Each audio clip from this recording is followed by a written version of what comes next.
ابو رجاء عمران بن تمیم نے بیان کیا اور ان سے سمرہ بن جندب رضی اللہ عنہ نے کہ نبی کریم صلی اللہ علیہ وسلم نماز فجر پڑھنے کے بعد عموماً ہماری طرف منہ کر کے بیٹھ جاتے اور پوچھتے کہ آج رات کسی نے کوئی خواب دیکھا ہو تو بیان کرو۔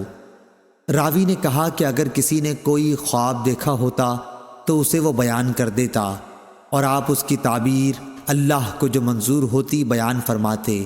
ایک دن آپ نے معمول کے مطابق ہم سے دریافت فرمایا، کیا آج رات کسی نے تم میں کوئی خواب دیکھا ہے؟ ہم نے عرض کی کہ کسی نے نہیں دیکھا۔ آپ نے فرمایا لیکن میں نے آج رات ایک خواب دیکھا ہے کہ دو آدمی میرے پاس آئے، انہوں نے میرے ہاتھ تھام لیے اور مجھے ارض مقدس کی طرف لے گئے اور وہاں سے عالم بالا کی مجھ کو سیر کرائی۔ وہاں کیا دیکھتا ہوں کہ ایک شخص تو بیٹھا ہوا ہے اور ایک شخص کھڑا ہے اور اس کے ہاتھ میں۔ امام بخاری نے کہا کہ ہمارے بعض اصحاب نے غالباً عباس بن فضیل اسقاطی نے موسیٰ بن اسماعیل سے یوں روایت کیا ہے، لوہے کا آنکس تھا جسے وہ بیٹھنے والے کے جبڑے میں ڈال کر اس کے سر کے پیچھے تک چیر دیتا، پھر دوسرے جبڑے کے ساتھ بھی اسی طرح کرتا تھا۔ اس دوران میں اس کا پہلا جبڑا صحیح اور اپنی اصلی حالت پر آ جاتا اور پھر پہلے کی طرح وہ اسے دوبارہ چیرتا۔ میں نے پوچھا کہ یہ کیا ہو رہا ہے؟ میرے ساتھ کے دونوں آدمیوں نے کہا کہ آگے چلو۔ چنانچہ ہم آگے بڑھے تو ایک ایسے شخص کے پاس آئے جو سر کے بل لیٹا ہوا تھا اور دوسرا شخص ایک بڑا سا پتھر لیے اس کے سر پر کھڑا تھا۔ اس پتھر سے وہ لیٹے ہوئے شخص کے سر کو کچل دیتا تھا۔ جب وہ اس کے سر پر پتھر مارتا تو سر پر لگ کر وہ پتھر دور چلا جاتا اور وہ اسے جا کر اٹھا لاتا۔ ابھی پتھر لے کر واپس بھی نہیں آتا تھا کہ سر دوبارہ درست ہو جاتا، بالکل ویسا ہی جیسا پہلے تھا۔ واپس آ کر وہ پھر اسے مارتا۔ میں نے پوچھا کہ یہ کون لوگ ہیں؟ ان دونوں نے جواب دیا کہ ابھی اور آگے چلو۔ چنانچہ ہم آگے بڑھے تو ایک تنور جیسے گڑھے کی طرف چلے جس کے اوپر کا حصہ تو تنگ تھا لیکن نیچے سے خوب فراخ۔ نیچے آگ بھڑک رہی تھی۔ جب آگ کے شعلے بھڑک کر اوپر کو اٹھتے تو اس میں جلنے والے لوگ بھی اوپر اٹھاتے اور ایسا معلوم ہوتا کہ اب وہ باہر نکل جائیں گے، لیکن جب شعلے دب جاتے تو وہ لوگ بھی نیچے چلے جاتے۔ اس تنور میں ننگے مرد اور عورتیں تھیں۔ میں نے اس موقع پر بھی پوچھا کہ یہ کیا ہے، لیکن اس مرتبہ بھی جواب یہی ملا۔ کہا کہ ابھی اور آگے چلو۔ ہم آگے چلے۔ اب ہم خون کی ایک نہر کے اوپر تھے۔ نہر کے اندر ایک شخص کھڑا تھا اور اس کے بیچ میں یزید بن ہارون اور وہب بن جریر نے جریر بن حازم کے واسطے سے واسطہ نہر کے بجائے شط النہر، نہر کے کنارے کے الفاظ نقل کیے ہیں۔ ایک شخص تھا جس کے سامنے پتھر رکھا ہوا تھا۔ نہر کا آدمی جب باہر نکلنا چاہتا تو پتھر والا شخص اس کے منہ پر اتنی زور سے پتھر مارتا کہ وہ اپنی پہلی جگہ پر چلا جاتا، اور اسی طرح جب بھی وہ نکلنے کی کوشش کرتا وہ شخص اس کے منہ پر پتھر اتنی ہی زور سے پھر مارتا کہ وہ اپنی اصلی جگہ پر نہر میں چلا جاتا۔ میں نے پوچھا یہ کیا ہو رہا ہے؟ انہوں نے جواب دیا کہ ابھی اور آگے چلو۔ چنانچہ ہم اور آگے بڑھے اور ایک ہرے بھرے باغ میں آئے جس میں ایک بہت بڑا درخت تھا۔ اس درخت کی جڑ میں ایک بڑی عمر والے بزرگ بیٹھے ہوئے تھے اور ان کے ساتھ کچھ بچے بھی بیٹھے ہوئے تھے۔ درخت سے قریب ہی ایک شخص اپنے آگے آگ سلگا رہا تھا۔ وہ میرے دونوں ساتھی مجھے لے کر اس درخت پر چڑھے۔ اس طرح وہ مجھے ایک ایسے گھر میں اندر لے گئے کہ اس سے زیادہ حسین و خوبصورت اور بابرکت گھر میں نے کبھی نہیں دیکھا تھا۔ اس گھر میں بوڑھے، جوان، عورتیں اور بچے سبھی قسم کے لوگ تھے۔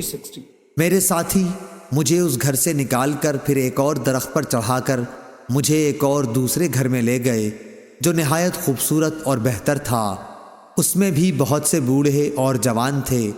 میں نے اپنے ساتھیوں سے کہا تم لوگوں نے مجھے رات بھر خوب سیر کرائی، کیا جو کچھ میں نے دیکھا اس کی تفصیل بھی کچھ بتلاؤ گے؟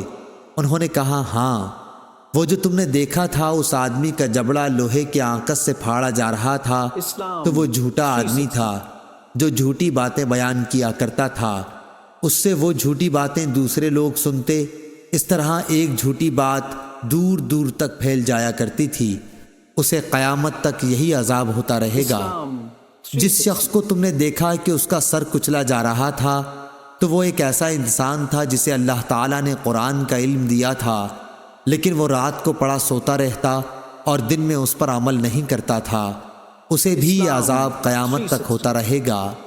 اور جنہیں تم نے تنور میں دیکھا تو وہ زناکار تھے، اور جس کو تم نے نہر میں دیکھا وہ سود خور تھا، اور وہ بزرگ جو درخت کی جڑ میں بیٹھے ہوئے تھے وہ ابراہیم علیہ السلام تھے، اور ان کے ارد گرد والے بچے لوگوں کی نابالغ اولاد تھی، اور جو شخص آگ جلا رہا تھا وہ دوزخ کا داروغہ تھا، اور وہ گھر جس میں تم پہلے داخل ہوئے جنت میں عام مومنوں کا گھر تھا، اور یہ گھر جس میں تم اب کھڑے ہو یہ شہداء کا گھر ہے، اور میں جبرائیل ہوں اور یہ میرے ساتھ میکائیل ہیں۔ اچھا اب اپنا سر اٹھاؤ۔ میں نے جو سر اٹھایا تو کیا دیکھتا ہوں کہ میرے اوپر بادل کی طرح کوئی چیز ہے۔ میرے ساتھیوں نے کہا کہ یہ تمہارا مکان ہے۔ اس پر میں نے کہا کہ پھر مجھے اپنے مکان میں جانے دو۔ انہوں نے کہا کہ ابھی تمہاری عمر باقی ہے جو تم نے پوری نہیں کی، اگر آپ وہ پوری کر لیتے تو اپنے مکان میں آ جاتے۔ صحیح بخاری حدیث نمبر۔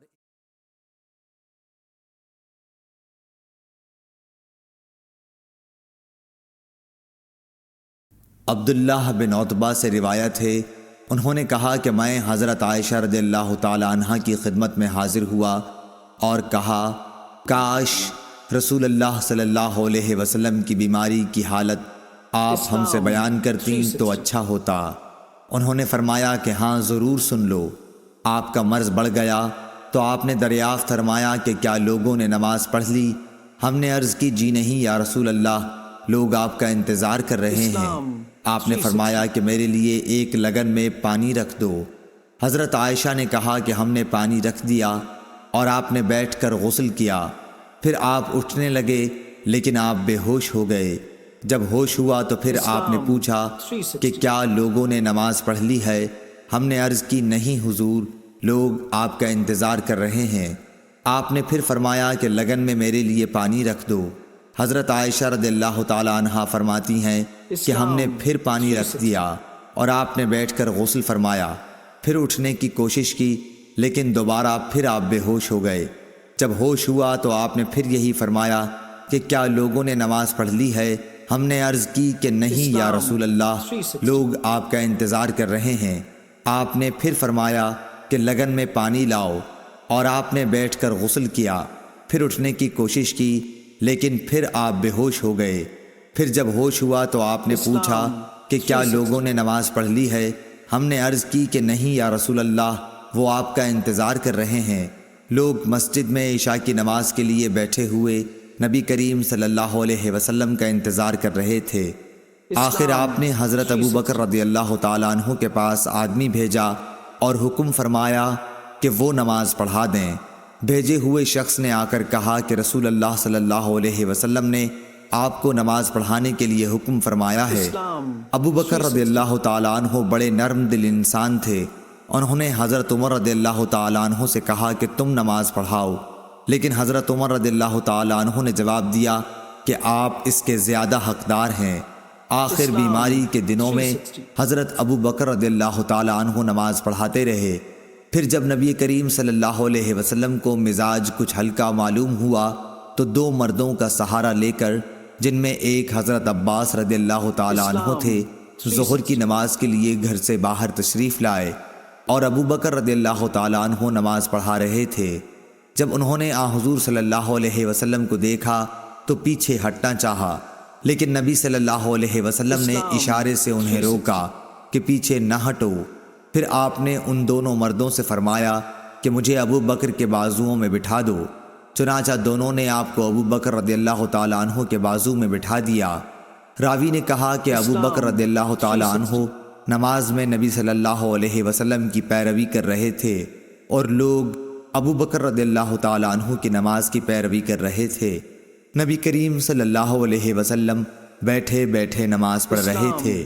عبید اللہ نے کہا کہ پھر میں عبداللہ بن عباس رضی اللہ تعالیٰ عنہ کی خدمت میں گیا اور ان سے عرض کی کہ حضرت عائشہ رضی اللہ تعالیٰ عنہ نے آ حضرت صلی اللہ علیہ وسلم کی بیماری کے بارے میں جو حدیث بیان کی ہے کیا میں وہ آپ کو سناؤں؟ انہوں نے فرمایا کہ ضرور سناؤ۔ میں نے یہ حدیث ان کو سنا دی۔ انہوں نے کسی بات کا انکار نہیں کیا، صرف اتنا کہا کہ کیا عائشہ رضی اللہ تعالی عنہا نے ان صاحب کا نام بھی تم کو بتایا جو حضرت عباس رضی اللہ تعالی عنہ کے ساتھ تھے؟ میں نے کہا نہیں۔ آپ نے فرمایا کہ وہ حضرت علی رضی اللہ تعالی عنہ تھے۔ صحیح بخاری۔